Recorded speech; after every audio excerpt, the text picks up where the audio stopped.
Bapak Ibu yang terkasih dalam Kristus, kembali lagi bersama kami di Lunch with Jesus. Bapak Ibu pernah gak sih ngerasa kalau doanya itu gak pernah didengerin sama Tuhan? Atau ada yang udah memohon bertahun-tahun, tapi kayaknya gak ada sedikit pun perubahan di kehidupannya? Padahal di 2 Petrus 3 ayat 9 dikatakan, Tuhan tidak pernah lalai dengan janjinya. Saya juga jadi ingat waktu itu, kira-kira saya kelas 2 SMA. Guru agama saya itu lagi menjelaskan tentang peristiwa penyaliban Yesus dari Injil Lukas pasal 23. Di sana dikatakan,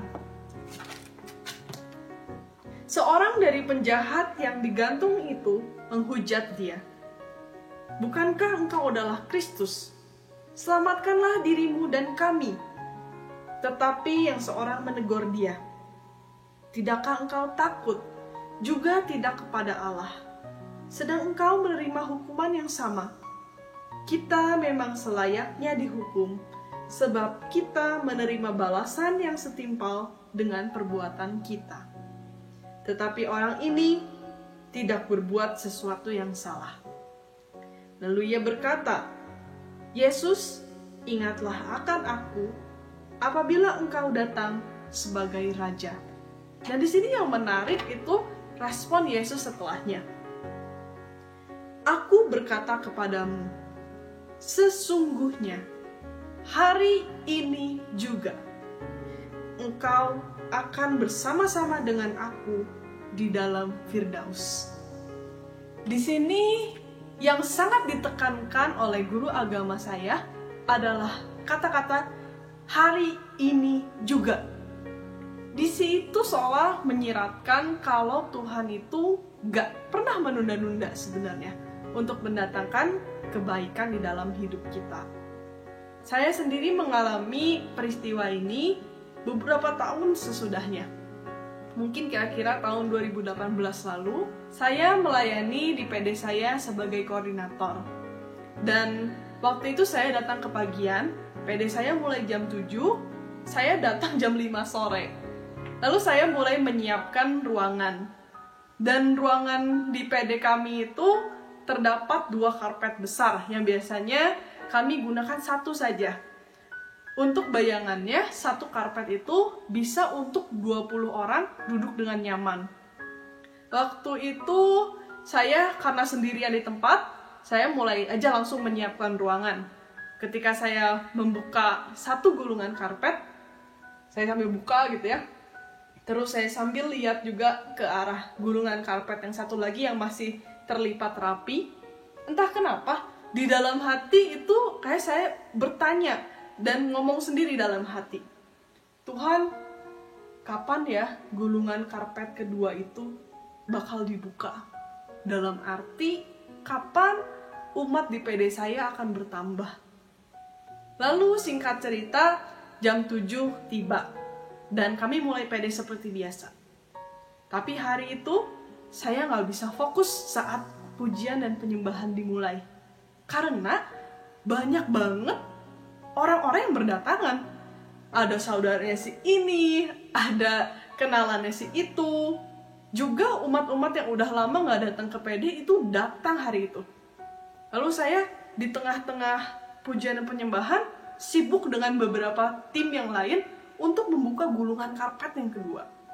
Dan saya di situ belum sadar apa-apa. Dan singkat cerita, PD berakhir, lalu di perjalanan saya pulang ke rumah, saya sempat merenung. Dan di renungan itu, yang hebatnya itu saya dibawa bertahun-tahun ke belakang waktu saya kelas 2 SMA dulu. Ketika saya bertanya, bahkan itu hanya di dalam hati, bahkan saya lupa ketika janji itu digenapi. Ketika saya bertanya, Tuhan, kapan ya gulungan karpet kedua akan dibuka? Dan Tuhan gak menunda jawabannya. Dia katakan, hari ini juga karpet kedua itu akan digelar. Sejak hari itu, Bapak Ibu, PD saya begitu persiapan langsung menggelar 2 karpet. Dan sejak hari itu, umat kami bertambah secara signifikan. sampai 2 kali lipatnya.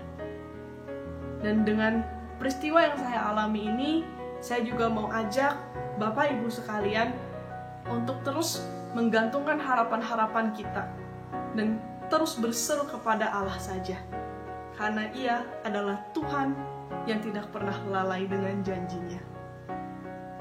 Mari Bapak Ibu, kita mau tenangkan hati, kita mau masuk ke dalam hadirat Tuhan, dan dalam nama Bapa dan Putra dan Roh Kudus. Amin. Allah Bapa yang Maha Baik, Putramu Tuhan Yesus Kristus telah memberikan contoh kepada kami bahwa Engkau selalu mendengarkan doa-doa dan seruan kami. Dan Engkau juga tidak pernah menunda-nunda untuk mendatangkan kebaikan dalam hidup kami. Kami mohon ampun Tuhan, kalau selama ini kami merasa Engkau tidak mendengarkan doa-doa kami, atau Engkau bahkan mengacaukan kami. Tetapi hari ini juga, kami mau memperbaharui iman kami, dan kami mau menggantungkan setiap harapan dan doa-doa kami hanya kepada Engkau saja. Doa ini kami sampaikan melalui perantaraan Putramu yang terkasih, Tuhan kami Yesus Kristus yang hidup, kini, dan sepanjang segala masa. Amin. Dalam nama Bapa dan Putra dan Roh Kudus. Amin. Terima kasih Bapak Ibu yang terkasih. Tuhan Yesus memberkati.